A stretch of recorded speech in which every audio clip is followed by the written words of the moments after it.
All right, you guys should see a screen. It's for Leadership Equipping 2023. As per the norm, we do these once a month right now. April 25th, we just squeaked one into April. It feels like it's been a long while since we've talked here. I think we did this early in March, and that's the reason why. So there's been a lot of activity between early March to late April, but nonetheless, we're going to get after it. So a little bit about the call, as many of you know, but for some of you, maybe you haven't been on the call before. This was in recognizing a need for intentional leadership development. It's a call about equipping leaders at all levels to grow skills, shape attitudes, and behaviors to better facilitate the leading of a location. And so it's a need that we saw, and we sought to fill.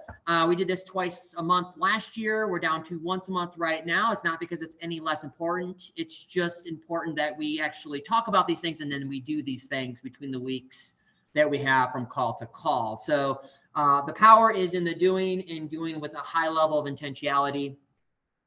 Further, how do you use this call? I know no one reads instruction manuals, but it's still worth saying, because these are 3 simple things you can do. Engage with the call, right? Don't be passive, be active in discussions, in the presentation. Be transformed as a result of that. When you engage with it, I can tell you right now, you'll be transformed. If you allow the learnings and the truths from each call to take root in you, things will happen, and you'll actually act out of it. Don't just keep it to yourself. Act out of that with being intentional by putting into practice 1 or 2 items from each call. It's little things you need to do to maneuver and shift the way you've been doing things all along, right? So engage, be transformed, and act out of what you've learned. And I can tell you right now, you will grow from call to call.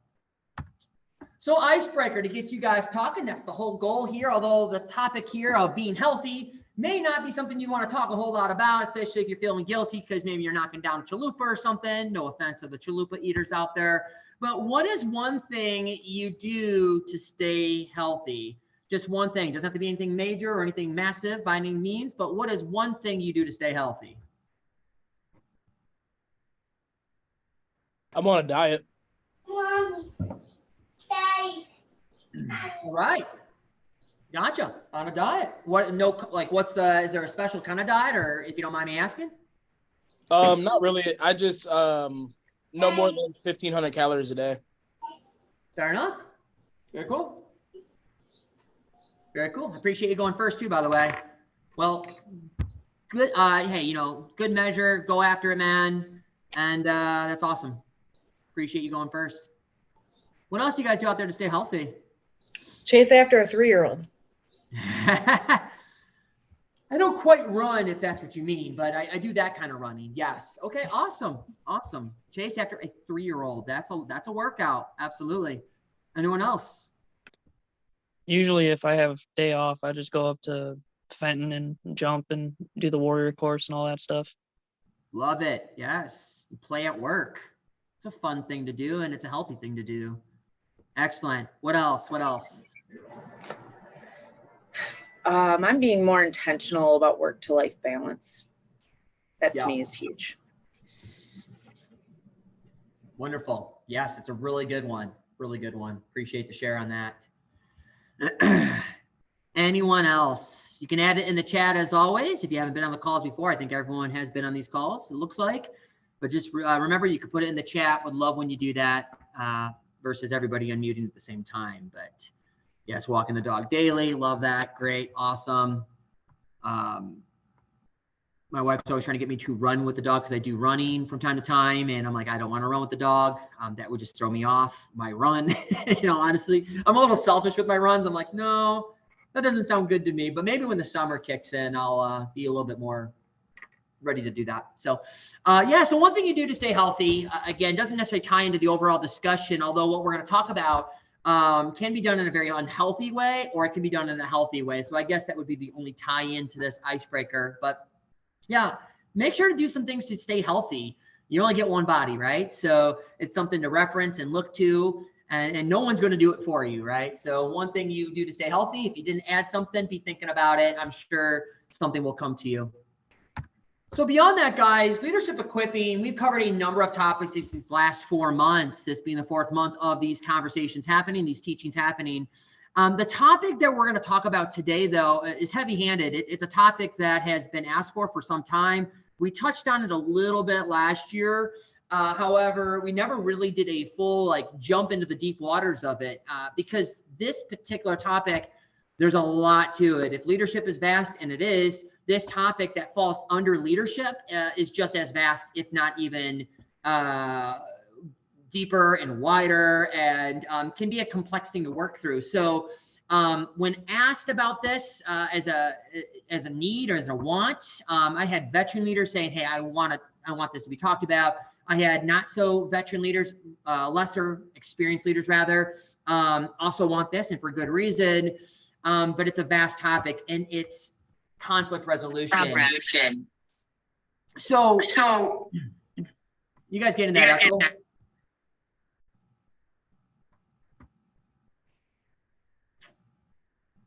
Getting a bad echo. You guys getting that? Not anymore. No I way. think it might have been somebody's mic. I think So it's conflict resolution, and conflict resolution is very tiered out. We could be here all day. We won't be. I could have 100 slides. I don't. But it's a vast topic. It's handled in a myriad of ways.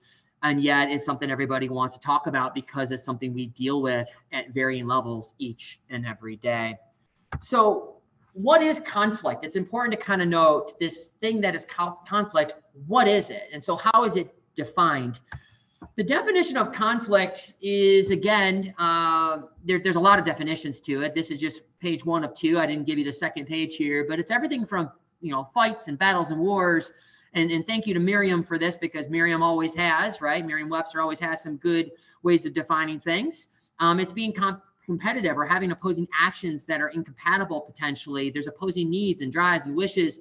There's the opposition of persons or forces, entities, countries, you name it. Conflict is anywhere and everywhere, not to get too far ahead of my presentation. And so it's something we see and we look at day in and day out. If you haven't noticed, I do this thing with defining what we're talking about. I do it actually quite often. I would even say I probably have done it on every presentation, and there's a reason for that. At the center of everything we do, there's this thing called words, right? Words, and they matter. From what you're speaking to what others are saying and how things are defined. And so I always go back to how things are actually defined. So something like conflict, it's important to go back to the source of how it's ultimately defined, not how someone's perceiving it, because words do matter. In fact, a multitude of our issues in the way of conflict could be resolved by just really examining the words being used, how things are being said, the tone, the delivery, all that, right? Words really matter so much that words produce things. Words create atmosphere around you. It comes up and out of what you say and what's allowed to be said in your park. If you don't believe me, I can just tell you it's true. I would love to go toe to toe with anyone who thinks this, words don't matter. They do.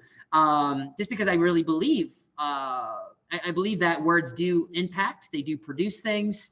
And if as leaders, we allow certain things to stand within our business for whatever reason, we allow certain things to be said, things not to be checked day in, day out, it can get away from us. You can take two parks an hour out from each other with a very, very similar workforce, but saying different things within the four walls of the business, and you'll have two totally different parks. So words do matter. Last year I did something on communication, and we know a lot of communication is tied back to conflict, right? In conflict, we communicate. That's a big part of conflict resolution, is communicating. And most communication is not necessarily words being said. It's actually a lot of nonverbals. And so today we'll talk about a lot of those nonverbals, how we position ourselves, how we slow things down to some degree within the way of conflict. But we're also going to talk about words, because words matter and how we frame things. For many of you, if you're having issues within your team dynamic, it may come back down to the words that are being said and being allowed day in and day out, right? So words do something, they matter. So all the ways we can define conflict, and this is the way I'd like to define it today, just for simplicity, not that it's a simple topic, but I think this is a really good definition, and it's this: conflict is the result of an expectation not met. That's how I would put conflict. Conflict is the result of an expectation not met.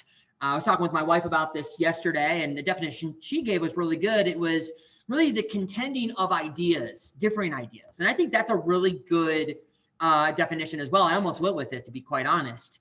But ultimately, I landed at conflict is the result of an expectation not met. It's not whether that expectation is proper and justified, but it is an expectation that someone has on another and it not being met. Conflict can look like some of these things, right? I put in for my time off request, but I was still scheduled. Conflict. We thought we had more time in the party room, but obviously we didn't. I'm unhappy. Conflict. I told you that in private in hopes that you wouldn't go tell the whole world, but you did. Conflict. They never pulled their weight. Our food was cold. We don't want to wear your socks, which actually has come up twice in the last week and a half between two parks. Haven't had that one in a while, but that was a conflict. We don't want to wear your socks. Not going to wear them. It was a conflict. So as we look to conflict, I want to ask you guys, if one of you could just recap one recent guest issue you had and that you were challenged by it, what it was and what you did around it. If just one of you could share, that would be awesome.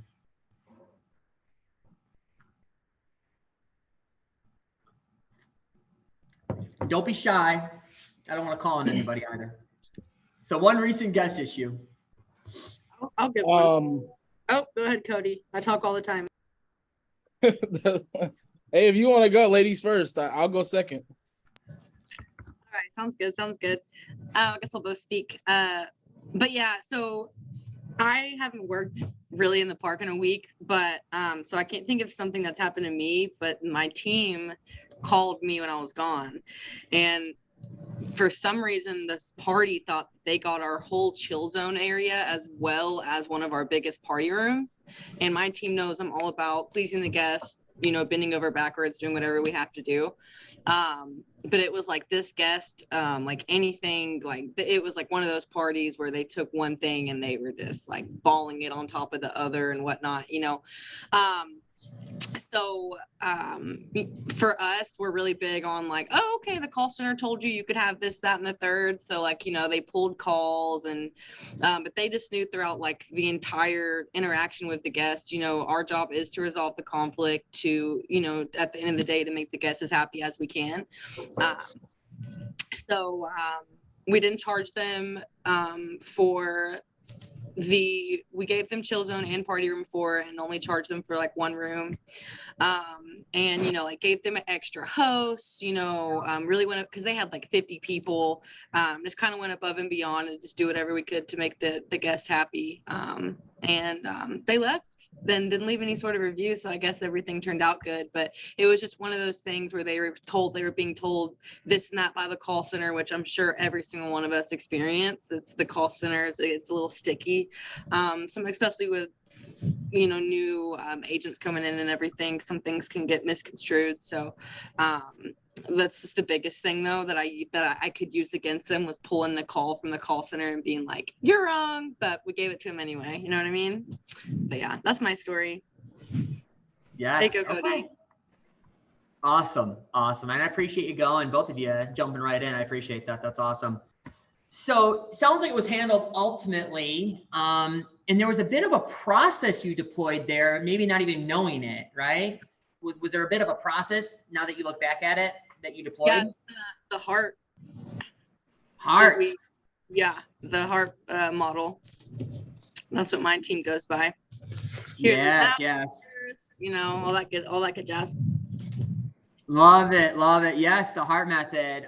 What's funny, it's not in this one, just because I think I've gone over it a few times last year, but still a really good one. I just do it naturally now. I just go right for it right here. Empathize, apologize, respond, and thank. It's just kind of woven into how I go after conflict most often. So I appreciate you going first there. Yeah, you know, it's conflict is one of those things that's, like I said, it's a vast topic. I'm at risk if I try to simplify it for all of us here on the call, offending people because like, well, you just don't know the guests I had to deal with or whatever. You don't know the team member issue I have, or maybe you do, but you're making it seem like it's easier said than done. And that's the last thing I want to do here, but it is important that we break this down into something that's digestible, right?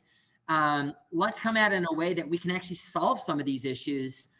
Because at the end of the day, each and every day we deal with conflict. It's all around us and we're hammering it home. Sometimes it's the littlest of things and we're dealing with it. And we go through a process and maybe we don't even know what that process is. But in this case, heart's a great process.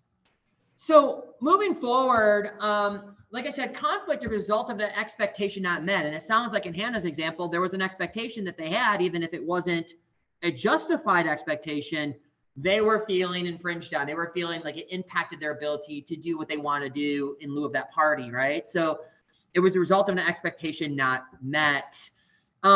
Seemingly, conflict and resolving conflict does not have to be so difficult. So it seems, right? It doesn't seem like it should be that difficult, right? You have a conflict, let's resolve it. And so it is, though. It is difficult. And here's two reasons why, and there's a few others behind it. People are complex, and to be honest with you, more or less now, more now than ever before, not only they are increasingly complex, but they're self-serving, self-seeking, and most people aren't even taught how to really communicate or even deal with conflict at the smallest of levels within their own most immediate circles and spheres that they influence every day. So people are complex and situations are complicated. That's a bad combo, right? People are complex, situations are complicated. There's all sorts of layers. And to be quite honest, we often botch the process. If there is a process, we botch it. Or for some of us, we say we're not good at conflict because we avoid it. And so there's many people who do this in hopes that it'll go away. And maybe you've done that before. I know I've done that before historically in the past, thinking, oh, it'll go away. And sometimes, to be honest, it does go away. It's something small. It just kind of goes away, but most often it doesn't. And we avoid it. We kind of flee from it. Sometimes avoidance can look like a lot of different things. It doesn't always look like running from it. It can look like maybe putting it on somebody else's desk to do, and I don't want to deal with it, right? But it's avoiding it. Or people get loud, and that's no one on this call here. No one here gets loud, but we may come face to face with somebody who's getting loud, and that's in hopes of them getting their desired outcome. I'm going to fast track this to resolution that works in my favor. I'm going to get the desired outcome that I want, so I'll get loud. So there's a lot of ways in which things are done in an unhealthy fashion. And so conflict, like I said, is all around us, and yet it can be done in a perfectly natural and healthy way, and it should. We need to embrace it rather than run from it or be on the loud side of it. So conflict, is it good for anything? Hopefully by now you understand, yes, it is. Conflict is good to be engaged with in a healthy way, especially if you have a process in place of how to handle it. I used to look at conflict this way. In a lot of ways, it's true. Years ago when I did this, it had none of these slides involved. It was actually a completely different process. I definitely talked the HEART method. This was years ago. Like I said, it stayed with me. It's a way I go about it. I likened conflict to almost like disarming a bomb, right? Like the old movie show, Die Hard and whatnot, where if you cut one wire, the whole thing blows up. But if you cut the other, hey, we're all safe and sound and it's a happy ending. Resolving conflict can feel a lot like disarming a bomb or snuffing out the lit flame on a stick of dynamite. One wrong move, one misplaced word can cause the whole thing to explode. And so conflict, we're looking for solutions. We're looking for ways in which we can resolve said conflict and find the solution. There will be three ways in which we kind of look at conflict today. Won't cover each of them in depth, but some of the things we talk about will entirely be on topic of conflict resolution. But again, I just want to put this out here because I know there are issues. We have issues here. Such as peer-to-peer with mediator. There's a really good approach here, and it's a one-off slide that I have implemented here, something that Wade and I talked about yesterday, so kudos to Wade. A really good way of going about peer-to-peer with a mediator in terms of conflict. Another one is coaching peer-to-peer. No one expert agrees on which way to coach peer-to-peer conflict, and by that I mean your people actually being able to figure it out. Like, wow, they can actually figure some stuff out for themselves. It's crazy, right? And there's actually coaching that has to occur for that to happen. And then, of course, the big one is staff to guest or guest to staff. When things go sideways on us.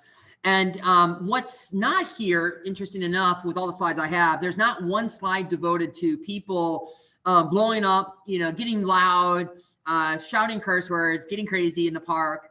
I would hope you would know, and I'm getting a little ahead of myself, there are general rules, which we'll go over, to conflict that we set as one side of the conflict. We set those rules day in and day out, even if it doesn't seem like we do.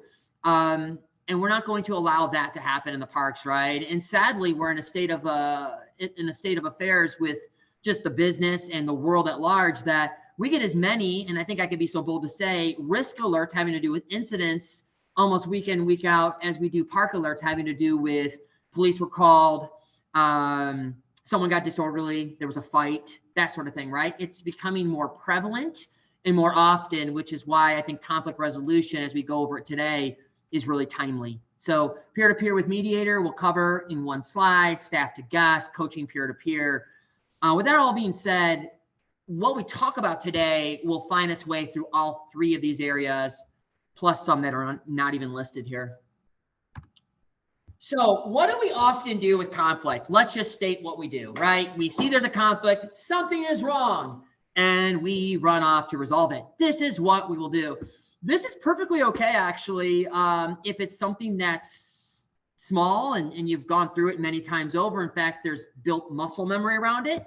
I've dealt with this many times. There's a conflict and I'm going to resolve it. Boom, right?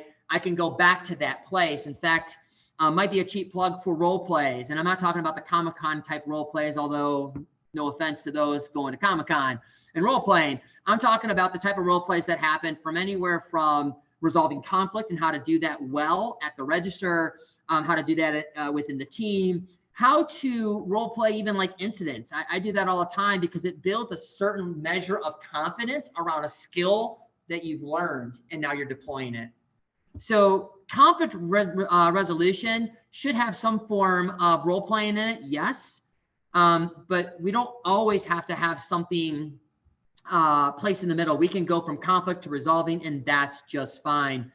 But there's a good amount of conflicts that we come into that need a little something more.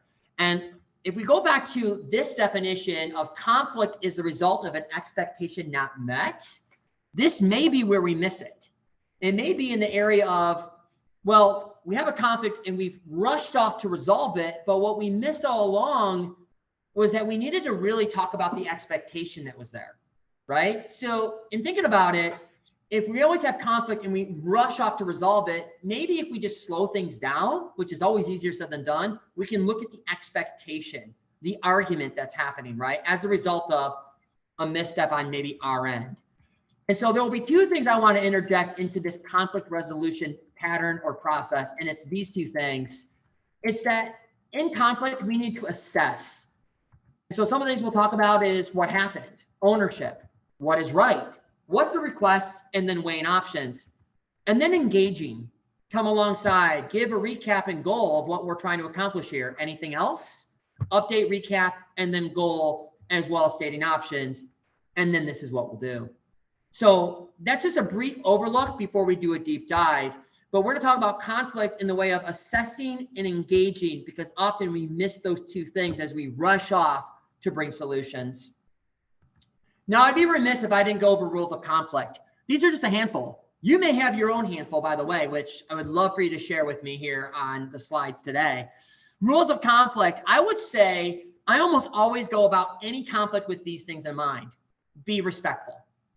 Now, I'll be careful to say, not everybody on the other side of a conflict in the way of maybe a guest experience are going to be respectful to you. Don't worry about that. You can't control how they react to you or what they say to you, but you can be respectful back to them. Sometimes you even have to shut that down, right? I'm not going to continue speaking to you. I'm not going to bring a solution here. I'm trying to bring a solution if you're going to do X, Y, and Z, right? You're going to swear at me. You're going to talk to my team members that way. It's easier said than done, yes, but we're going to try to be respectful. Slowing it down is a big one. Slowing it down can happen very easily in the way of, say, a peer-to-peer issue, especially if you're acting as a mediator, because you can actually purposely set aside time and say, let's slow this down for a moment. Let's set aside a time to meet and talk about this. Slowing it down is almost always to your benefit. But I know Sometimes you're at the register, it's Saturday at 2, lines up the door, and you just can't slow it down just enough, right? But there are ways you can do this strategically, and I would love for someone on the call to mention that here in a moment, what you might do on your end to slow it down. But before we get there, benefit of the doubt. This is one I took from a communication class I did years ago now, and I think it's worked for me every single time just about. Benefit of a doubt. Don't assume the worst. Hear someone out. Give the benefit of doubt, which goes into listen. People want to be heard and they want to be understood. Doesn't mean that you agree with them, but they want to be heard and they want to be understood, even if you're not in agreement with them. You've heard them. I understand what you're saying. Let's move forward. And then recognize emotion. This is a big one. Some would argue remove the emotion, but then that would reduce us to robots and not human beings, right? So recognizing emotion is different from actually coming into agreement with emotion or letting decisions be based on the emotions going on. But you're recognizing it, and that's totally fine. In fact, I would say embrace recognizing the emotions. Hey, I get how you would feel that way. Heart works really well here. I hear what you're saying. I can understand how you might feel that way. I can understand how that would have impacted your experience with us. I'm sorry that occurred, right? That's the HEA of heart. So be respectful, slow it down, benefit of a doubt, listen, want to be heard and understood, recognize emotion. So while we're at it, does anyone have a practical way to slow it down in the way of a guest experience issue that you're having? Have you done anything previously in ways of slowing it down? I think given the, let's say it's busy Saturday, you got a line out the door, you got somebody who's very upset in front of you. One of my biggest wins there is kind of removing them from the situation, moving them, like if I have an extra register, I can bring them in there or over there, I mean. I have had in the past where I've been able to quietly at least discuss in the office with them so that I could like get in front of a computer where it was quiet. I don't do that one very often for obvious reasons, but kind of separating them from the situation so I can get one-on-one with them and my team can work with the guests that are in front of them. That slows it right down where they can actually feel like they are getting heard. And then the rest of the team also knows that I'm working with this guest. They can get the stuff around me taken care of, and I will just give them my one-on-one attention. That's awesome. That's awesome.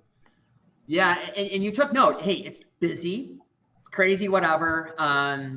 But it's sort of like, hey, can you just step aside for a moment so we can engage further on this, right? You're doing it for their benefit even. I want to be able to give you the kind of attention that this discussion deserves. And so if we can just step aside for a moment and let's go over it a little further, right? So you're kind of coming alongside them, which is something I look to do quite often when I'm dealing with conflict like that, but also you're creating time and space, even in a place at a time when it doesn't seem like there is much time and space, but you're doing that and you're doing it well. So awesome. Anyone else? Or maybe you do something very similar to what Stephanie said. If I may, Lance. So something that I've done here, oftentimes when people are coming with any kind of complaint regarding the service they've received, there's an issue that hasn't been resolved yet. A thing I've noticed a lot with our parties here is most of the times they're missing their pizza and the kids haven't eaten yet. And so when they're explaining the situation to me, I employ what I call LAST, or it's what I've heard, listen, apologize, solve, and thank. But when I do this, oftentimes I'll hear out their situation and be like, okay, so if I'm understanding correctly, your kids have not had their pizza yet. Is that correct? Yes. All right. Well, what I want to do right now, so they're not waiting any longer, let's go ahead and get them their pizzas made real quick, get them their pizza, and then I will come back and speak with you regarding the situation and how we're going to resolve this in the end. And oftentimes when I do something like that, the guest is appreciative that, well, okay, well, now my kids are getting fed. The problem itself is solved. There's still the issue, but the problem has been solved. But that also gives me time to ponder more on the actual situation of what's going on in case I'm not able to, in the moment, come to a solution in myself that would solve the actual problem on both parties. It gives me a little bit more time to formulate, and it also gives them time to calm down from what's been going on. And then every time I've done this and then met back up with them, they're already in a better mood because the kids have been taken care of, or whatever the problem was. And so that helped. So it does last a little out of order, but it still implores the tactics of it. And I've always had great results with that. Love it. And welcome to the call, Reese. Glad to have you. That's awesome. Yeah, it's there's so many quotes here I could introduce on this, but I could tell you, yeah, having, you know, there's one thing I say often. I'll say something along the same lines of, so if I'm understanding you correctly, right, I'll say that often, or what I'm hearing you say is, right, I'm looking for clarification. I don't want to put words in anybody's mouth, right? And so I slow things down in that way as well. I think that's great, because yeah, there's the problem most often, and then there's actually the real source of the problem, right? So, and that's not on the slide here, but there can be some realities to that, right? There's the problem, and then there's like the real problem. What is it? And often it takes a little bit more of a deep dive. So I appreciate the shares, both of you. Thank you. So slowing it down is really important. Giving benefit of the doubt, listening where they want to be heard and understood, and then recognizing emotion. Because it's not personal. No, really it isn't. It's not personal. And it should never get to the point where it is. Again, there's not a slide here of this is what you do and you got to call the police. But I would hope you know when things get out of hand and it does get too personal or aggressive or that sort of thing, that you know what steps to take. Because it's not personal. I've had to frame discussions that maybe we're getting heated around that. It's not a personal issue. I had one just this past week in a park where, well, this is not personal. There's a process and there's a policy, and where I can move around said policy, I will, but this is the policy we have, and it's not personal, and it really isn't.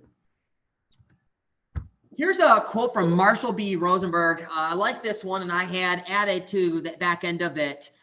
He had this to say about conflict. He says, to practice the process of conflict resolution, we must completely abandon the goal of getting people to do what we want, right? The coercing them, moving them into, right, getting what we want.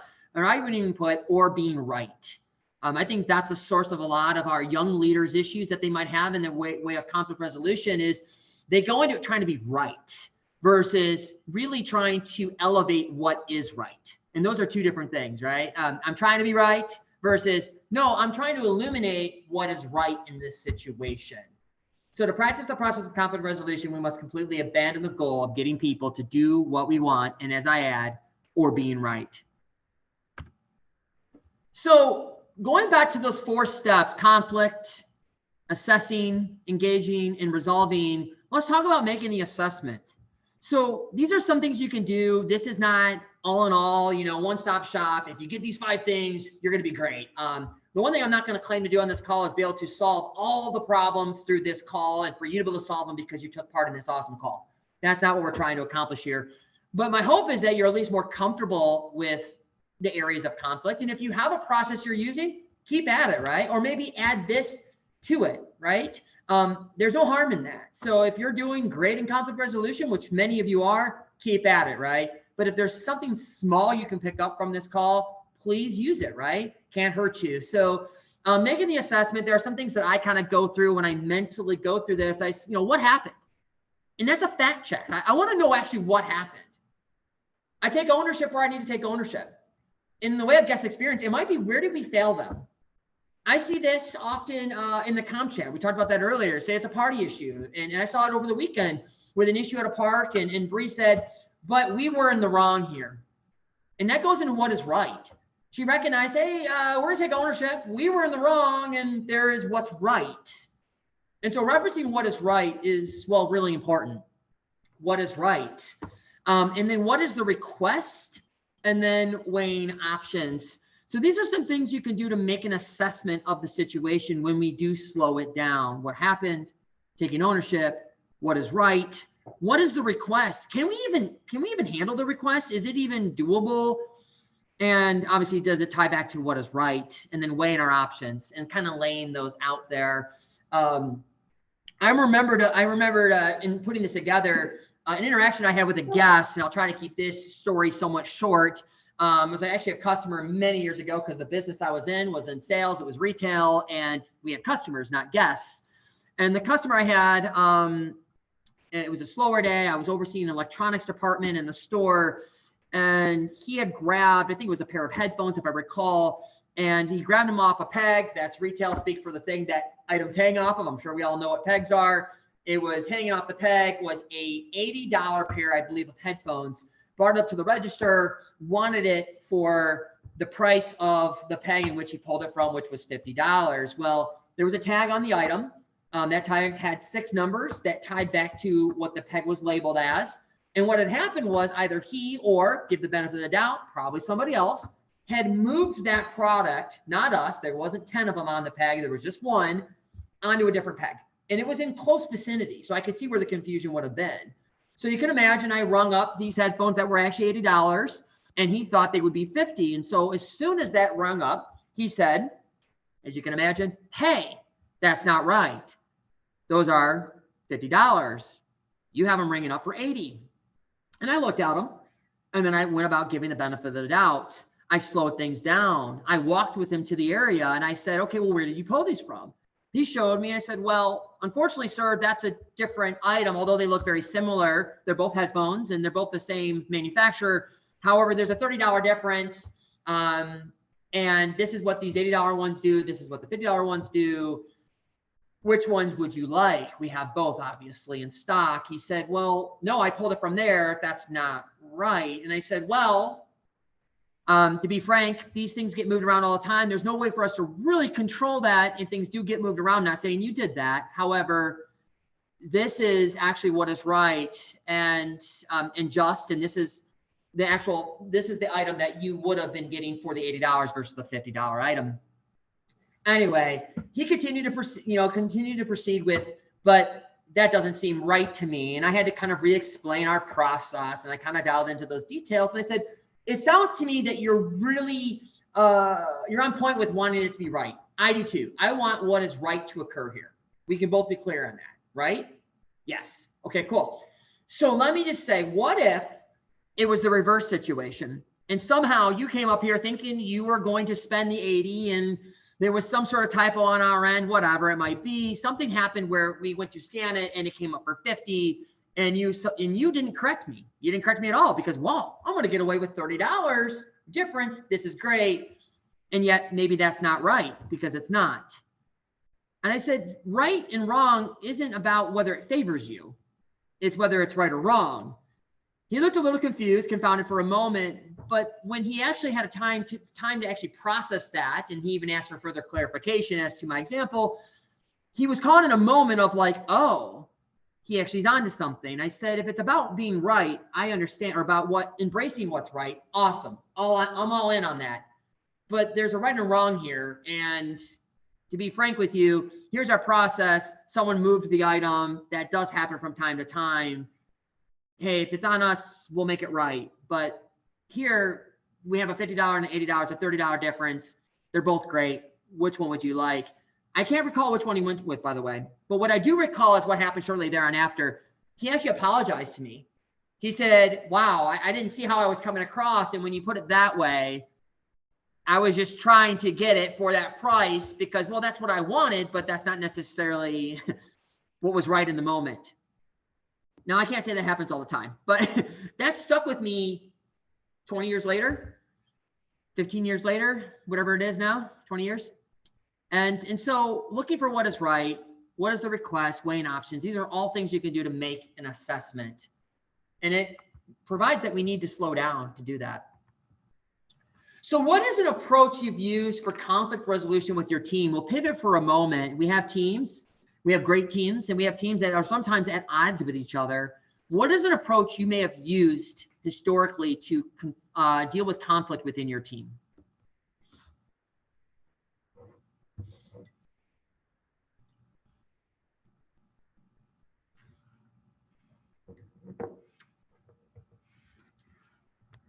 Or are all of our teams just doing exceptionally well in this area? There's no conflict. Come on. I guess I had a situation. These two girls, they went to the same high school. They were both, they graduated high school. It was like 2 years removed from whatever they had going on in high school. I didn't get, in the inner details with them because it's none of my business. But I brought him in the office. I sat them both down. And I said, well, what's your problem with her? And then I asked the other one, well, what's your problem with her? They both listened to each other. I mean, obviously they tried to cut each other off, but I was like, this is her time to talk. I'm going to give you your time to talk. And so they both had their time to talk. And then I was like, okay, well, that happened in high school. It's 2 years now removed from that. The situation that happened isn't even relevant to what is going on now in either one of your lives. So why ponder on it? Mhm. And then they were like, I don't know. I just felt like I wanted to, or whatever they might have said. And we talked a little bit longer, and then they ultimately the situation got resolved, and they actually ended up being friends like a month later. So Wow. Excellent. I think one of the more important things you said there was you gave the time and space. You set that aside, right? You came to the office. There's a time, there's a space for this. And you actually allowed each of them to speak unhindered, right? yeah. So they felt understood and even heard and understood. It's really good. Really good. Anyone else have a similar or maybe even different issue that you've dealt with in which you had to kind of deploy some sort of tactic? I want to say at least once a month or so, I get the, hey, Stephanie, I need to talk to you. And you just know something's going on with another team member in their tone. So I will almost always be like, right now, just depending on the day, it tends to be like right in the middle of whoa on weekends. So I'll give it a very clear time. If it's nothing that's like something insane that a party parent is doing or something like that, I'll ask like, what's it in regards to another team member? Okay, we're going to, at this time, we're going to go in the office and I'm going to let you just talk through every little thing that you have on your mind. Giving them that time and space, going through it where I'm trying to figure out like, what's the next step I'm going to take in regards to this? Usually it involves somebody offending another person, and sometimes it's gotten out of hand, sometimes it hasn't. And if I need to talk to the other person separately, I'll talk to the other person separately.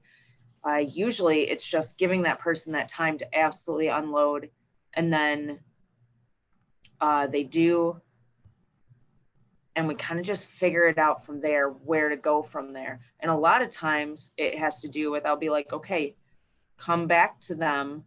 I need you to like talk to them about this, or I will talk to the other person about it. And it tends to resolve itself, like just having them get it out.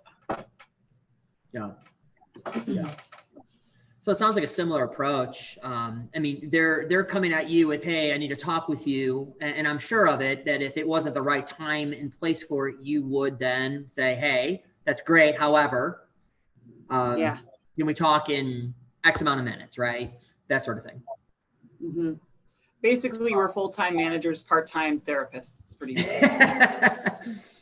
You're taking away from my slides. No, I didn't have that slide there. I feel like everybody that's on this call has dealt with something to deal with a conflict with a team member, and most of the time, sometimes it has nothing to do with Sky Zone. But like I said, they're high schoolers; they just want to talk. We want to, it's always a win when they tell us that they did something right or something went well in school. But then there's always that one or two that are always just like, well, hey Aaron, hey Stephanie, hey whoever you are. So yeah, who would have thought, right? That wasn't in the job description, but yet here we are. It goes back to the leader of self. If I'm not mistaken, that's something I talked about early last year, was really producing in people a leader of self. That goes down to just the nitty gritty of why we do these calls. At the top of the year, this year, I said, we're going to teach people how to see and to speak and to hear and to act, right? There's something about that dynamic that comes out of leadership, because leaders reproduce themselves, right? So it's important that we're doing this. And who would have thought it was our responsibility?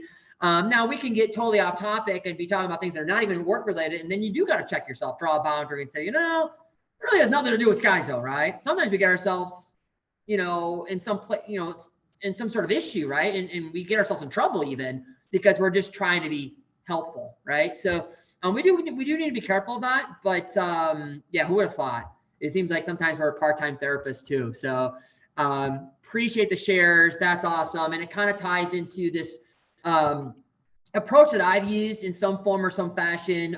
Wade had a great way of saying it yesterday, and then I kind of recapped it with him because we were talking a little bit about this presentation, and it sounds like Cody and Stephanie, Aaron as well, you guys have used this at some point or another, and it's peer-to-peer with a mediator and a way to disarm conflict. So say you have two team members that are giving you issue and you're acting as the mediator, here are some simple steps you can take. As the mediator, you choose a time and place, because sometimes it's not the right time and it's not the right place. And it could just be because of the state of the business, the speed in which things are going, or it could just be because of the emotions involved, right? People need to kind of simmer down, slow down. I realized very quickly as a parent when my kids were really little that if my son or daughter were throwing a fit in a grocery store, and I think I've given this example before, that the time to figure out what I'm going to do about that was not while I was in the firefight itself, in the grocery aisle grabbing milk for the day. That was not the time to deal with it in a way to say, okay, well, what am I going to do now, right? So we need to put together a time and a place. The mediator will express a goal of the meeting. I think that's important to kind of lay a foundation for, here's what we're trying to get to. Can we all be in agreement there? And then allowing the one side, you guys mentioned this, tells how the other impacts them while the other listens. And this is like uninhibited. You just get to say your piece. Now you're going to say it with respect. I think that's a key part that's not in here, but it's assumed. But just so I say it out loud, it's done respectfully. Then the other side takes their turn. They'll do much what the other side did just then. The mediator will check for calibration. Did you hear what they said? Is that all you needed to say? Et cetera, et cetera. And then the mediator will propose a solution and looks for agreement. It's a wonderful thing, actually, when, like many of you have alluded to, or a few of you have alluded to, that it often finds its way to they find a solution themselves, ultimately, right? Because there's ownership of the situation. They've vocalized it, they've presented their issues, so on and so forth. And so they propose a solution, and then they look for agreement with one another. And this works really, really well for peer-to-peer with mediator. Here's one way to look at coaching peer-to-peer. So we're trying to develop people to be leaders of self, our team members, that is. So this is one way we can go about it. And I've only had the time to really do a deep dive, but here are a handful of things that have been common amongst most experts in the area of conflict resolution, is doing things like identifying the source of frustration, especially when it's peer-to-peer. What is the source of woe? What's the issue? We're back to setting time and place. Let's set a time and place to talk about it. This is something you could coach a team member on. If you're having a set issue with so-and-so, and they're the source of whatever issue, maybe you guys need to set aside some time and a place to talk about it. A cordial approach is always nice as well, because people are more receptive when we lead off with, not what you've done, I'm going to accuse you of said issue, but hey, this is why I want to talk about this, because this is how, this is the way this is what you matter to me. This is how you mean to me. This is how I see you. We're great together as team members. We work well together typically. I appreciate you most of the time, but let me just vocalize this behavior and what's been going on and the issues we're having, or I'm having, as a result of these behaviors and these issues. Recognize emotions is really important when you're coaching peer-to-peer. Hey, we got to recognize emotions. We're not robots. And then communicating needs. And this whole thing you can put together in a process. You can choose an acronym of your choosing, but these things here really work well together. Identifying source, setting time and place for when we're going to talk about it, having a cordial approach. I don't know anybody who receives people well if you lead with accusation. I'll just tell you that much. Vocalizing a behavior. Hey, here's some good things you do, but here's something that's been bothering me, to be quite honest with you. And let me tell you how it bothers me. And this is how it makes me feel. Recognizing the emotion. And then this is what I need from you. If you're able to do this, it would be great, right? So that's coaching peer-to-peer. And again, wish I could give more time and space to this because it's an important piece. But just this one pager could be very helpful to those that maybe are dealing with having to coach their team members how to resolve conflict internally themselves. So as we kind of wrap up, I want to talk about resolving well. That was one of the 4 steps, right? Conflict, assessing conflict. And then it's actually resolving the conflict and then we bring it to solution. So resolving well, this is the engagement piece, and engagement ties to resolving and resolving well. Come alongside, not against. I use that often within my teams. I use that often with the guest experience. I'm going to come alongside you, not against you. Very helpful for me, especially if it's a phone call. It's an SMG that may be dialed up beyond the GM level. It got to me. I can really use heart here, and I can come alongside the guest. Restate the goal of our time together. Why are we talking about things? Restate that goal. Give a recap of the situation based on what I've assessed through just sort of that Q&A. I've asked some questions. They've given me some answers, right? Because I've assessed some things. I'm going to give a recap. I'm going to use this time to actually ask for anything else. Is there anything I missed?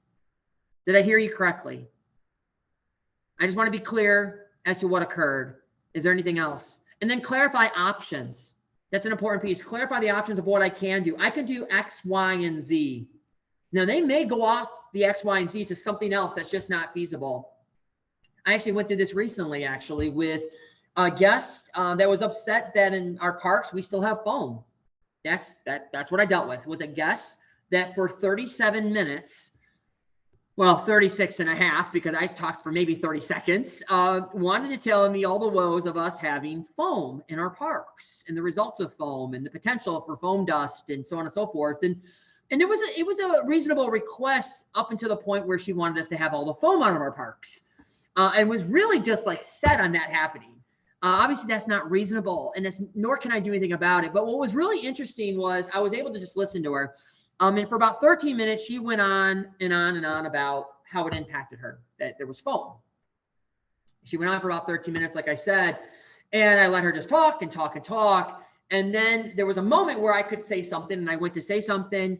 In fact, she actually gave me sort of a cue. She said, yeah, I'm just so frustrated, and I just don't know what to say. And I said, well, if you would just, and then she went back into it, and she literally repeated herself. And for about 10 minutes, she went on and slightly gave a variation of what she already told me for 13 minutes. And then she kind of tired herself out, and the fatigue set in, and she said, I'm really at a loss for words. I don't know what quite else to say. And I said, if you would just give me one moment, if I could just interject and help kind of unpack the situation, we can come to a solution here. Now, we didn't get to the solution. Her solution was, I want all the foam out of your parks. And I said, well, we are Innovative Heights, and we innovate all the time. And maybe you would like to know that we have gotten rid of foam in some parks, but that's not an overnight thing, right? We can't get rid of all our foam. She wanted airbags, ball pits, that sort of thing, right? I still want foam. It's messy. But, I make light of it, but it was a 38-minute discussion. It was a heavy-handed discussion in which she didn't leave really pleased with the result, but I clarified the options that were feasible, and the option I didn't have for her was to remove all the foam in her parks. And so I moved to action, and the action was, well, here are some passes, and maybe you'll come back, and maybe you won't, but gift them to somebody. We would love another opportunity to wow you down the road. So that's resolving well in a nutshell. Come alongside, restate goal, give a recap, check for just anything else that might be there, clarify options, and then move to action. So as a reminder, conflict has expectations tied to it, and then we look for the resolution. We assess, we look to what happened, we take ownership, what is right, what's the request, weighing options, engaging, we come alongside, not against. We give a recap and a goal. Anything else you might have to say. We'll even update the recap and give a goal once again if we need to, and then we'll state our options, and then we'll actually go about bringing resolution.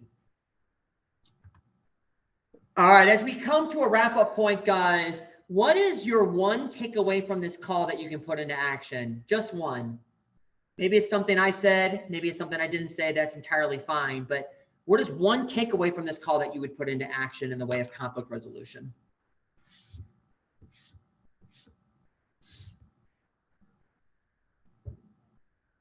For me, just definitely giving them the time that they deserve to talk and be heard and understood. Definitely something I'll take away. As far as like in park situations, as far as SMG callback alerts, I don't know. I just continue to use heart. I mean, they go pretty well. I actually used to dread SMG callback alerts until we went over the heart in the leadership development call. Yep. And now they're pretty cool with me. So even though I still don't like them because that means we did something wrong, but you know, I don't mind dealing with them now. Yeah. Yeah. Not that I see you as a bulldozer in those conversations, but we can be apt to, especially in the speed in which our business moves, to kind of bulldoze a conversation, a communication piece. Hey, it's really busy. I just need to move through this. Or I've been here before and I've done this before. So we make assumptions. Well, shouldn't you know what the answer is going to be? They don't. That's why there's a conflict there, right? There's an expectation that's not met. Excellent. Appreciate it. And I've seen you do this really well. If I can just give you a kudos, Cody, you've really taken that. You've taken a posture of being teachable and growing in that area. So keep doing what you're doing, man. Rock and roll. Thank you. And sorry about the 37-minute conversation. You weren't supposed to tell people it was your park. So there it is, your park. No, I just took up my drive home from Shelby, so wasn't the biggest issue. Appreciate that. Anyone else will take something. Go ahead. I think for me personally, I think it was something that Reese said where what he does where when obviously in park situations, especially like let's say a party, where he said where he kind of takes care of the problem right away first, and then kind of give it some time, and then come back to like the guest later, and then resolve the issue. That way, you know, you take care of the problem first, get that out the way, then come back later and be like, you know, if it's, and especially around that time, that could be something like for feedback purposes for our park or anything like that. But for me, especially, I feel like that would help me out a lot just because of that fact. Like on a busy weekend, we're a small park, or we're going to be busy fast. There's a lot of moving bodies, but obviously if we can get to, you know, their needs first and then come back later, hopefully by that time, maybe they have a change of heart. Maybe they are come back more understanding, like, no, I understand you guys were busy, you know, other stuff like that. And then another thing that Reese said was just, you know, reciting back to what they like, know their issue, you know, let them know that they're being heard, which is something that I try to practice a lot, but I don't do a lot. So obviously that's something I feel like moving forward, I want to, you know, start to enforce more. Beautiful. Absolutely. Yeah. Creating time and space, even amidst a really busy time, especially if you're just bringing a solution at the time, but you haven't really fully unpacked the situation. A choice expression I used to use all the time was I would re-engage and I would say, just so you're aware, I didn't forget about you. I don't want you to, I want to make sure you know that I didn't forget about you. I think it's a really good introducing yourself back into that conversation to really bring it to, you know, resolution. So that's awesome. And I love that you notice, I know this, but I don't do it all that well, or I don't do that all that often. And maybe I'm putting words in your mouth, hopefully not. But that was the gist of what I heard you just say on the back end. Is that true? Right. Yeah. Yeah. So something about knowing, you know, 83% of leaders, businesses realize that leadership development is needed at all levels of their business, but only 5% do anything about it. Right. So we want to remain in that 5%, embrace that, the doing, and even doing it in ways that are not perfect and pristine, but we're doing it. And we're getting better because we do it. Awesome. Anyone else? Don't be shy. Don't be shy. So it wasn't a big highlight per se, but it was something you did talk about for a few minutes about doing what's right, not necessarily being right. The way my brain works personally is I'm very big about, well, this is what the rule says, so that's what we're doing because that's what's right. But kind of in the whole conflict resolution thing, something I have to also put myself into is, sorry, got distracted by something, when a guest tells me their situation, I also put myself into their shoes. I'm like, well, I know if I were going through what you went through, this is how I would perceive it, and that helps with the under the empathy aspect of conflict resolution. But what I'm focusing on here is we live in a world where it's the guest is always right mentality. Regardless where you go, everybody's going to have that mindset. And I used to work in an arcade, so I had a prize store where people would pick things up that were placed in the wrong bin or something, and they come up. So and I've tried telling them, like, I can't sell this item for that price. So hearing you explain, flip the situation so that the guest is able to understand it from our perspective as well. That's something that I haven't had a way to necessarily do before in a way that they understood. So that is going to be something I'm going to challenge myself with as well moving forward, about rather than not necessarily conceding to the guest, but finding that mutual ground of understanding and respect on both parts. Yeah, it's well worded, and I appreciate that. A slide that didn't make the cut here, I could have a director's cut of slides and I would have had 60 slides, not however many I have here. So I almost did a second session of this is, what if it's not about being right, but about recognizing what is right? And that the challenge there is everyone sees right and wrong differently, right? And there's varying shades of gray. But it is worthwhile. And you mentioned the empathy part. That's why heart works so well. And again, that's not in here, but it's been mentioned a few times. So I'd be amiss by not saying it. Hear, empathize, apologize, respond, and thank them. It's really a good method. So awesome. Anyone else?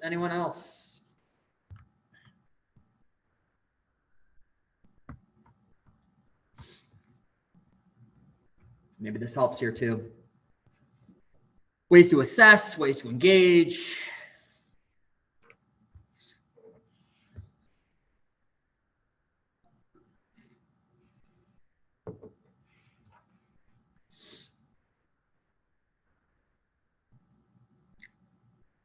And feel free to add it to the chat. If you don't want to unmute yourself, I get that. That's fine. But I would love for you to add to the chat. So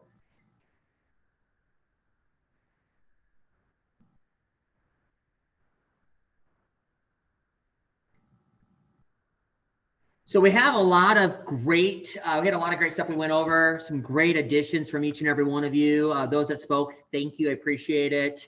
Last call for if there is a conflict you're working through and you're able to speak to it here. Again, probably want to refrain from anything that's team member oriented that can get back to said team members that we talked about it on a company call. But is there any one issue that you can think of that you've gone through and you just didn't necessarily have the answer, or at least you had an answer, but maybe it wasn't the best answer and you want to dig a little further? Because we got some great individuals on the call here. I mean, you guys deal with this stuff every day. And here's an opportunity to look to a resource, each other, right? So does anybody have a conflict you've come into in the last, I don't know, week or two? I'm sure there's been one or two of you that have had that and you need some help with it. Lance, I'll share the one we dealt with when you were here. Do you think that's a good example? Go for it. Go for the jugular. So we had somebody come in and they said that they were they were deaf and they had the implants, and that they couldn't wear Sky Zone socks because it would. I'm not even exactly sure the science behind what they said, but they said that they couldn't wear Sky Zone socks, and they were adamant about it. And they were like, this is ADA violations. And I was like, well, our policy is you have to wear the socks. And so originally they were talking to an assistant manager. They wanted to speak to the manager. So I came over, and then they wanted to speak to my boss. So I went and grabbed Lance. And we made some calls and got like a one-time approval from Braun. But yeah, at the time I was like, I don't really know what to do. And like I said, thankfully that day I could pass it off to Lance to deal with. But yeah, that was a situation I had never experienced and wasn't really sure what to do. Yeah, that's you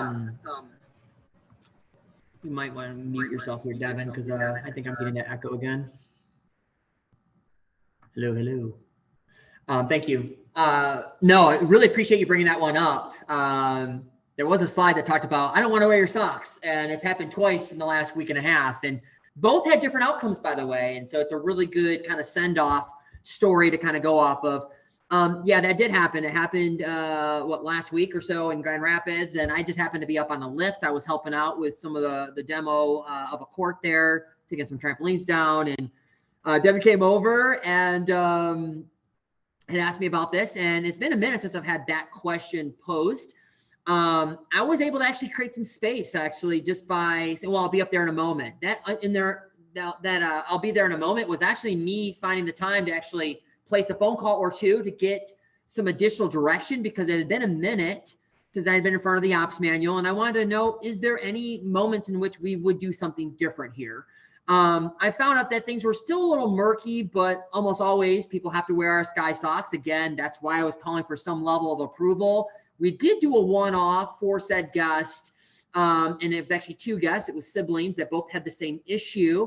And when I approached the guest after having talked to Ron, right, the owner, and having basically the approval to do the one-off, I was met with a lot of anger right off the hop.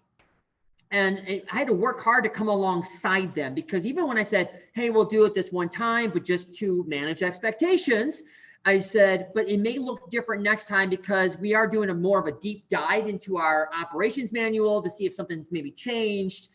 But we always have to have Sky socks on. But because it's a slower Tuesday, it was a Tuesday, we'll make this one off.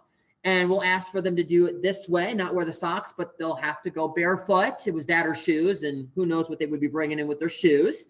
And so they went barefoot. But when I said we'll do it this one time, I was met with, well, you'll hear from us about X, Y, and Z, ADA. And I said, well, to be clear, I am working with you. I'm working alongside you here. I'm just saying to manage expectations, it could look different next time. I'm not saying we'll say no next time, but it could look different next time as we dive into it a little further. I said that, and then they quickly realized, oh, I'm in error here. I don't know why I'm all hot to trot, but they were really hot with me, and I had to kind of restate what was going on. I'm going to work with you. I'm not working against you. Here's what we'll do this time. But I hope you can understand where I'm coming from, just to be clear. And it worked out, and they had a good time from what I gather.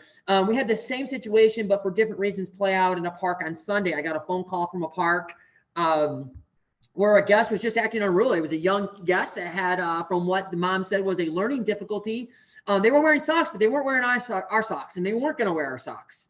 And they were climbing up the side of the slide tower, if you can imagine that, right? And our manager was just trying to bring some sense of order in what was right to occur, which was they need to wear socks.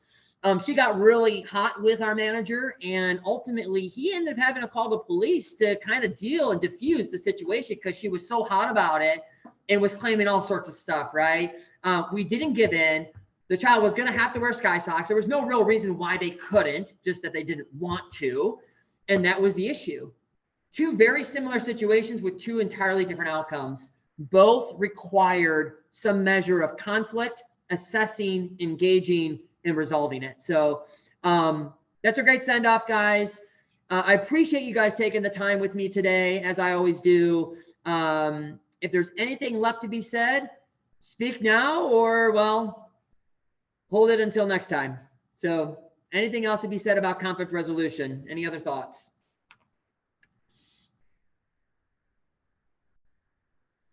I was gonna say I had a similar situation, but instead of socks, it was with the glow shirts with a kid with like sensory issues. We did the same thing. We did the one-off the one time. So it was within like first month of being alone as a manager. Figured it out, talked with the mom and all that stuff, said we'd do it the one time. And then, so now ever since I've seen the kid, he's always wear the glow shirt, but still has the issue with the wristbands. But with the wristbands, we just tell him stick it on his back and he's good to go.